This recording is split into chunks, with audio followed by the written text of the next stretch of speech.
Hey guys, this is Josh here with Trillium Wild Edibles, and today I wanted to share a video with all of you about 5 common medicinal plants and herbs. In this video, we're going to talk about plants that are not necessarily common in herbalism, but plants that can be commonly found, usually growing in great abundance that many of you may be overlooking. So, without further ado, let's get right into it. Number 5 is Echinacea. This plant is grown all over the Midwestern and Eastern United States as it is a native wildflower, plus it attracts many beneficial pollinators.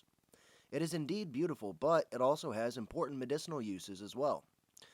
It's commonly grown in flower beds, and the restoration of prairie habitats adds to it being frequently seen. But what if I told you this plant has great uses for stimulating your immune system? This plant helps to fight off annoying colds and flus much faster than the immune system can generally do on its own. Echinacea also grows naturally in fields, clearings, prairies, and any open sunny location where its seeds have germinated. It should be used with caution though, as for people who already have a compromised immune system, it can be detrimental instead of beneficial. So make sure that you exercise caution when using this commonly seen medicinal plant. Number 4 is Broadleaf Doc. This commonly found plant is rather popular in wild food literature and sometimes seen in medicinal plant books. However, it serves an important function in purifying the blood, or better yet, serving as a plant that can be a laxative or an anti-diarrheal. This important distinction depends on when the plant is harvested. Broadleaf Dock contains anthraquinones and or tannins, depending on, again, when it's harvested and what part is harvested, plus what dosage you take. Anthraquinones are known for being a laxative, and tannins are considered an anti-diarrheal because they help to restrict and close things up. It also serves an important function in removing fungus or parasites like ringworm from the body. Broadleaf dock is commonly found in lawns, gardens, clearings, around farms, and in my experience it really seems to love pastures where grazing animals like pigs, cows, or horses have been allowed to graze on grass. Number 3 is Plantain. Plantain will frequently grow in lawns and is considered a weed. It typically has 2 species that are seen by most, but there are plenty more in the Plantago order.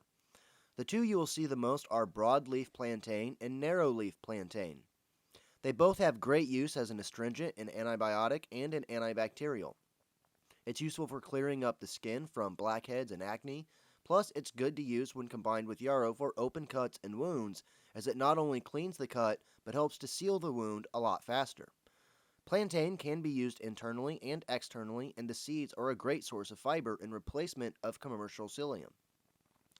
The entire plant can be used, so make sure you utilize this plant in your yard instead of demonizing it or passing it off as just another noxious weed. Number 2 is Burdock. Burdock is frequently found around gardens, farms, and the like, as it tends to prefer edges of areas where other taller plants are growing. Not to be confused with broadleaf dock or curly dock, it can be found along roadsides and the edges of crop fields, but can also be found within pastures where grazing animals exist. It has use for clearing up the skin and is a great astringent. Usually referred to as a blood purifier, it contains inulin and is useful for diabetics. However, it should be used with caution as well because not all diabetics will need inulin. Burdock also has use as a diuretic, increasing the amount that one urinates, and the entire plant can be used for medicine in one way or another. It is possible to confuse the leaves of burdock with the leaves of rhubarb, which are toxic, so make sure you got a positive identification before you use this plant. One easy way to distinguish the two is that burdock will have distinct sticky seed pods, and these are a giveaway if you look at this plant in the right season. Also, a really fun fact is that the seed pods have been credited as the inspiration for modern-day Velcro because of their sticky and spiny nature that so frequently sticks to most things that it will touch. However, I cannot verify if that's actually true or not. Number 1 is Red Clover.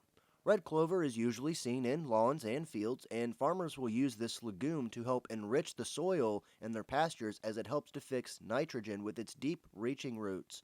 But it also has use in medicine. The flowers can be used in teas not only for their sweet, delicious flavor, but also to help respiratory ailments. This plant grows all over the United States and is seen by many as a plant to be overlooked, but in reality it serves important functions for us as humans. Red clover has many antioxidants and phytoestrogens, which are important aspects in our diet that's not usually provided by most modern food. This commonly found plant can help us to live healthier by helping to remove respiratory ailments, and it shows promise when combined with other herbs for things like bronchitis. The flowers are what is commonly used for medicine and are also a familiar sight in yards in the middle of summer. So make sure that you keep an eye out for this plant and add it to your medicine chest when you really need it. So there's 5 commonly found medicinal plants and herbs and a little bit about some of their uses. I thank all of you guys for watching this video. I hope you enjoyed it and I hope you learned something. If you want to learn more about wild edibles or medicinal plants, please make sure to subscribe.